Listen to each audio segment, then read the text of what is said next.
peab parandama. Aga kui sa liiga kõvasti katki, siis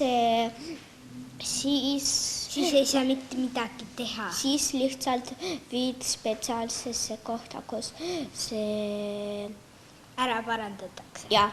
Siis tuleb uus arvuti osta. Ei, parandusse viia. Ära parandada. Siis viia arvuti parandusse. Parandusse viia.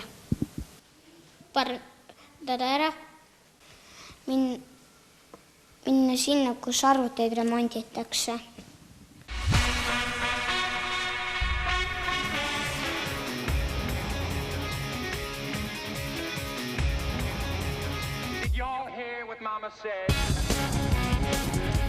Tänases arvuti kokandussaates on meil vaja morsis leotatud klaviatuuri, kindlasti kaltsu ja palju ja kruvikeerajat.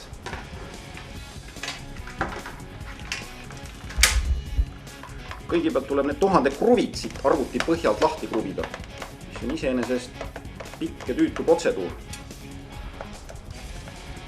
Ja kui te olete kõik need kruvid ükskord lahti kruvinud välgukiirusel, siis me saame üllatuse osaliseks, sest kunagi ei või teada, mis mingi klaviatuuri sees on.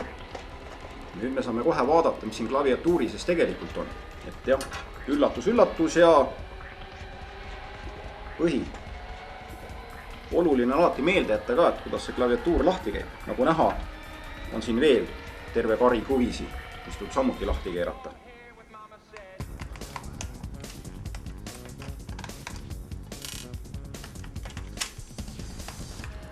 Igal juhul läheb vaja kannatust, aega, head kruvikeerajat ja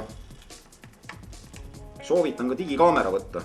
Pildistage nii palju kui võimalik on, pärast oskate õiges järjekorras kokku panna need asjad. Kindlasti pärast tuleks see juhe sinna tagasi panna.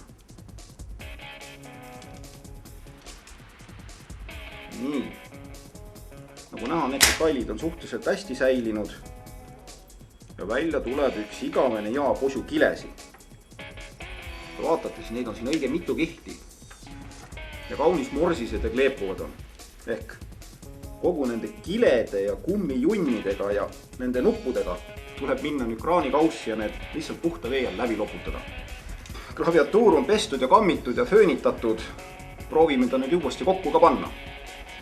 Et hea, kui ikka täpselt samas järjekorras saab, kui ta alguses oli. Siis on lootust, et ta isegi tööle hakkab pärast.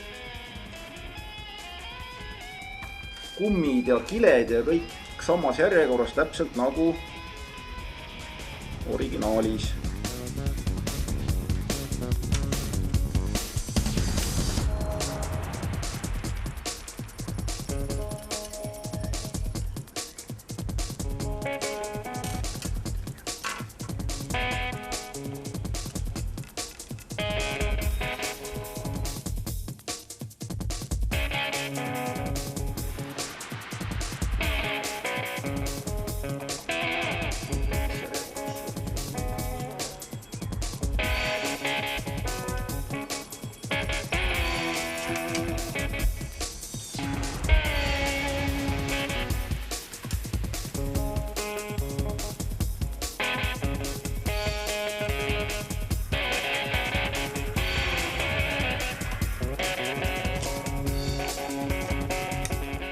No nii, koost on jälle. Jääb ainult loota, et ta ka tööle hakkab.